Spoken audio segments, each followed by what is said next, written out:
Pessoal, na aplicação da lei dos cossenos, tem duas situações que nós podemos usar aqui em complementos. Isso calculando num paralelogramo. Se a gente for fazer, por exemplo, um paralelogramo tem todos os lados paralelos, aquela coisa toda. E eu vou usar um bem simples. Vou colocar aqui, eu quero calcular essa diagonalzinha aqui. E eu vou colocar assim, ó, esse ângulo tem 60 graus e os lados desse paralelogramo igual a 2, todos os lados. Nesse caso, a diagonal que é oposto ao ângulo, ó, tô pegando o oposto ao ângulo, a gente pode aplicar uma lei dos cossenos normal, uma lei dos cossenos simples, onde a gente pega o lado oposto ao quadrado igual o quadrado dos lados, 2 ao quadrado mais 2 ao quadrado, menos, aqui é menos, ó, menos, que é da lei dos cossenos, duas vezes o ângulo e o outro, um lado e o outro lado. 2 vezes 2, vezes o cosseno do ângulo, que é o cosseno de 60 graus. Se a gente fizer essa conta aqui, o d ao quadrado é igual a 4, mais 4, menos, deixa o 2 aqui porque depois a gente vai cortar, vezes 4, e o cosseno de 60 é igual a meio. Ó, corta esse com esse, aí vai sobrar 4 menos 4, vai ficar assim, ó, d ao quadrado igual a 4 mais 4 menos 4. Esse 4 vai embora com esse 4, sobra só um 4, e o d ao quadrado igual a 4, e aí a gente pode falar que o d é igual a raiz quadrada de 4, como só existe lado positivo, a gente vai ter que d é igual a 2. Não precisa nem colocar o mais ou menos 2. Perfeito. Agora, ao invés de encontrar a diagonal, que nós chamamos de diagonal oposta aqui do ângulo, a gente vai calcular a diagonal principal, ou diagonal que eu falo que sai do ângulo, que passa aqui pelo ângulo, ó, no meio do ângulo. Como será que vai ficar? Então, refazendo o desenho, vai ficar assim. O mesmo paralelogramo. A gente tem que... Aqui é 60 graus, mesmo 60 graus. 2, 2, 2 e 2. E eu quero encontrar agora a diagonal maior nesse caso, que é a diagonal que passa pelo ângulo. Vou chamar de Dzão. Agora, pessoal, não dá para a gente fazer a lei dos cossenos aqui, que não dá certo. O que a gente vai ter que fazer? Bom, posso encontrar esse ângulo aqui. Ó. Se todo mundo é igual a 2, aqui vai ser 60, desse outro lado, aqui, né? Nesse outro vértice. Se eu chamar aqui de x, do outro lado também vai ser x, porque os triângulos são semelhantes. Aí eu posso até falar que aqui é 30 e aqui vai ser 120. Ou eu posso usar a propriedade que a gente já aprendeu, que a soma dos ângulos tem que ser igual a 360 graus.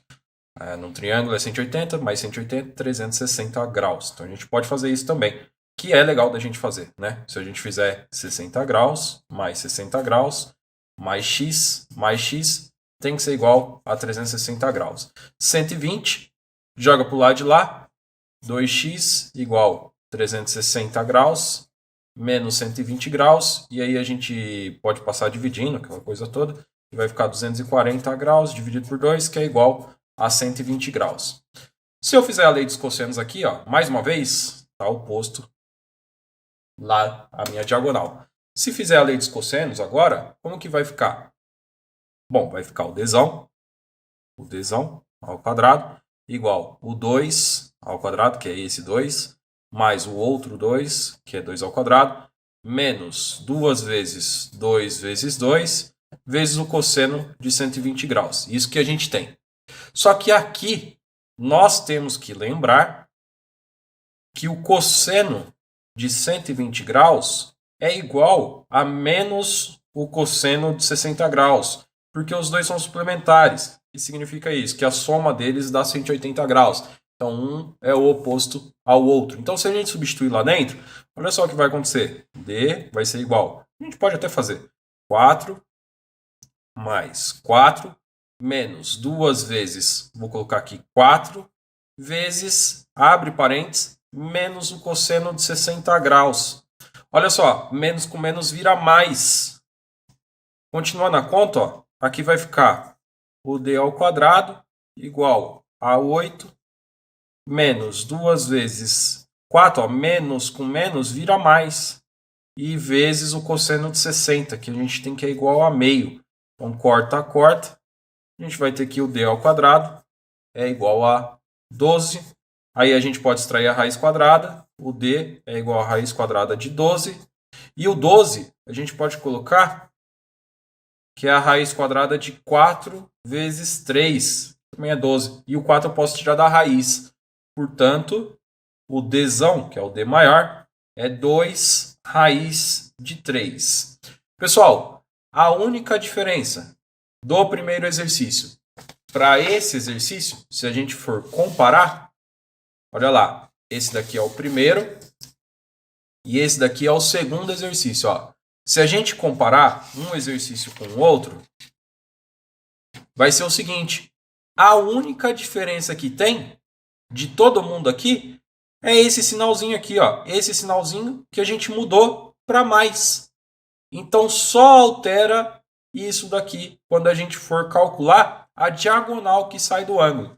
Então, toda vez que tiver um paralelogramo,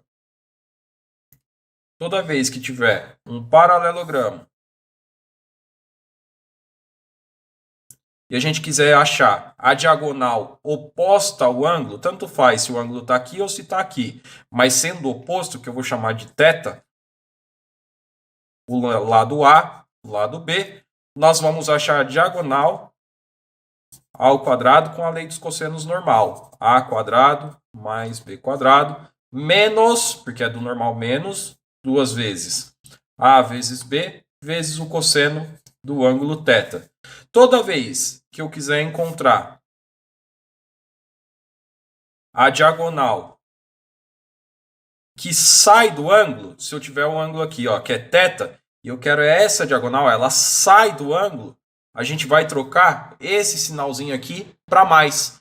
Então, a diagonal ao quadrado vai ser igual, se eu chamar aqui de A e de B, como eu chamei lá em cima, A ao quadrado mais B ao quadrado, mais, saiu do ângulo, mais 2 vezes A vezes B vezes o cosseno do ângulo θ.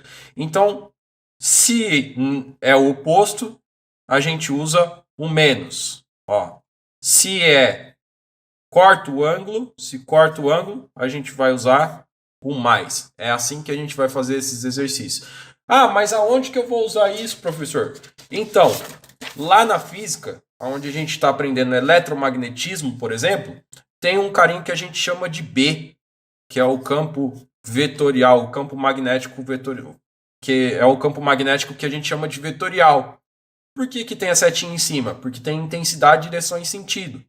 E se eu quiser fazer uma soma entre eles, eu posso fazer. Ou se eu pegar uma outra grandeza física que também é vetorial, a força. Ou se eu pegar uma outra grandeza que também é vetorial, a velocidade. Todas elas têm intensidade, direção e sentido. Se eu quiser calcular uma força resultante, que é uma soma das forças em sentidos diferentes, ou a resultante de um campo magnético, onde as forças são a soma vetorial, ou a velocidade, a soma de velocidades em sentidos diferentes, a gente também pode fazer. E como que a gente vai fazer? Vamos supor que eu tenho aqui, ó, uma força F1, e eu vou colocar a setinha em cima, porque tem inclinação, tem intensidade e tem sentido, e eu vou pegar uma força aqui que eu vou chamar de F2. E eu quero saber qual que é a força resultante. Ou seja, tem gente puxando para lá, tem gente puxando para cá. Como se fosse um cabo de...